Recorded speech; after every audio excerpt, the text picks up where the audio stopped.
गोरखपुर के राजघाट थाना क्षेत्र के मिर्जापुर मोहल्ले में रविवार तड़के लगभग 4 बजे का समय था। चारों ओर सन्नाटा पसरा हुआ था, लेकिन इसी सन्नाटे के बीच कुछ लोग एक सुनियोजित साजिश के साथ आगे बढ़ रहे थे।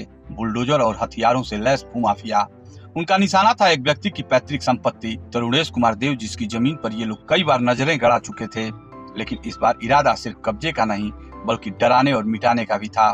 बुलडोजर की गड़गड़ाहट ने इलाके की नींव तोड़ दी। हमलावरों ने दीवार की बाउंड्री पर बुलडोजर चलाया और कुछ ही मिनटों में पूरी बाउंड्री जमींदोज हो गई। जब घर वालों ने विरोध किया तो जवाब मिला गोलियों की आवाज से।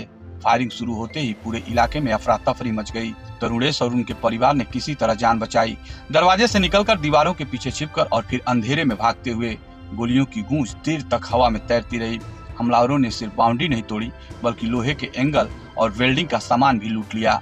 हमले के बाद जो बचा हुआ था टूटा हुआ दीवार, बिखरा हुआ सामान और दहशत में डूबा एक परिवार। तरुणेश का कहना है कि यह पहली बार नहीं, कई बार हमला हो चुका है। परिवार की महिलाओं तक को बख्शा नहीं गया। दुष्कर्म की कोशिश तक की गई थी और अब ये बुलडोजर लेकर आए हैं जान से मार देने की नियत से। उनकी आवाज में अब डर के साथ एक गहरी थकान भी है। वे कहते हैं कि मेरी संपत्ति तबाह हो गई है, लेकिन उससे बड़ा नुकसान ये है कि अब मुझे अपनी जान का भी खतरा है। आरोपी कभी भी दोबारा हमला कर सकते हैं। घटना की सूचना मिलते ही राजघाट थाना प्रभारी सदानंद सिंह अपनी टीम के साथ मौके पर पहुंचे।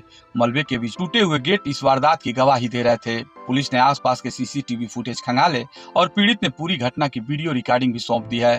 थाना प्रभारी का कहना है कि तहरीर मिल चुकी है, जांच जारी है, दोषियों के खिलाफ सख्त कार्रवाई की जाएगी। लेकिन इलाके के लोगों के मन में सवाल गूंज रहा है, आखिर कब तक भूमाफिया ऐसे कानून की धज्जियां उड़ाते रहेंगे? कब तक आम आदमी अपनी ही जमीन पर असुरक्षित रहेगा? गोरखपुर जैसे शहर में जहां विकास की बातें होती हैं, वहीं एक परिवार अपनी ही जमीन पर रहने के लिए गोलियों से बचकर भागने को मजबूर है। तरुणेश जैसे लोग आज अपने हक के लिए खड़े हैं, लेकिन उनके साथ खड़ा होना समाज और कानून दोनों की जिम्मेदारी है। यह घटना सिर्फ एक दीवार तोड़ने की नहीं, बल्कि व्यवस्था की नींव हिलाने की कोशिश है। और जब तक इस नींव को फिर से मजबूत नहीं किया जाएगा, तब तक ऐसी बुलडोजर राजनीति, ऐसे कब्जे और ऐसी फायरिंग की गूंज हमारे शहरों की सच्चाई बनी रहेंगी।